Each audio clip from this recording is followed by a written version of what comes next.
राष्ट्रीय स्वयंसेवक संघाच्या स्थापनेला 100 वर्ष पूर्ण झाली असून विजयादशमीच्या निमित्तानं नाशिकमध्ये राष्ट्रीय स्वयंसेवक संघाकडून आपल्याला संचलन सुरू असल्याचं या ठिकाणी पाहायला मिळतंय। नाशिकच्या सिडको परिसरातील आपण ही राष्ट्रीय स्वयंसेवकांच्या संचलनाची दृश्य पाहतोय। खरं तर हे सगोज संचलन जे आहे ते आपल्याला या ठिकाणी सुरू असल्याचं पाहायला मिळतंय। संचलनामध्ये या ठिकाणी बाल स्वयंसेवक असतील, व्यावसायिक असतील, तरुण असतील अशा सर्वच वयोगटातील स्वयंसेवक जे आहेत ते सहभागी झालेले आहेत। खरं तर आज राज्यभरामध्ये विजयादशमी निमित्तानं राष्ट्रीय स्वयंसेवक संघाच्या स्वयंसेवकांकडून संचलन सुरू असतं आणि आपण जर या ठिकाणी बघितलं तर या ध्वजावरती या ठिकाणी भाजप नेते सुधाकर बडगुजर यांच्याकडून स्वागत केलं जात असल्याचं पाहायला मिळतंय। या स्वयंसेवकांचं या राष्ट्रीय भाजप नेते सुधाकर बडगुजर असतील, त्याचबरोबर त्यांचे सर्व कार्यकर्ते पदाधिकारी असतील यांच्याकडून आपल्याला स्वागत सुरू असल्याचं पाहायला मिळतंय आणि संचलनामध्ये मोठ्या प्रमाणात स्वयंसेवक जे आहेत ते देखील सहभागी झाल्याचं पाहायला मिळतंय। आपण सुधाकर बडगुजर यांच्यासोबत बोलण्याचा प्रयत्न करूया। भाऊ,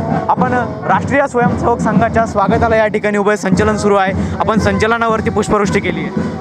राष्ट्रीय स्वयंसेवक संघाची स्थापना होऊन 100 वर्ष पूर्ण झालेत। त्यांचं सामाजिक कार्य अतिशय महत्त्वाचं आहे।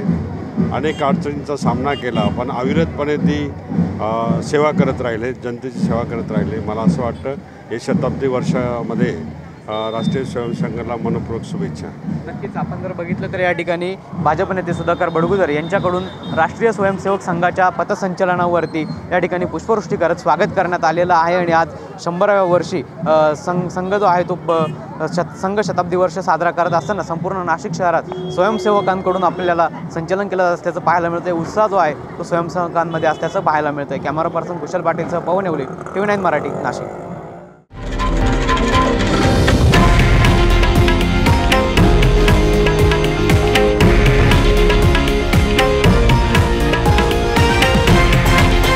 हे आहे देशातील नंबर 1 न्यूज नेटवर्क आणि आपण पाहत आहात TV9 मराठी, एकमेव।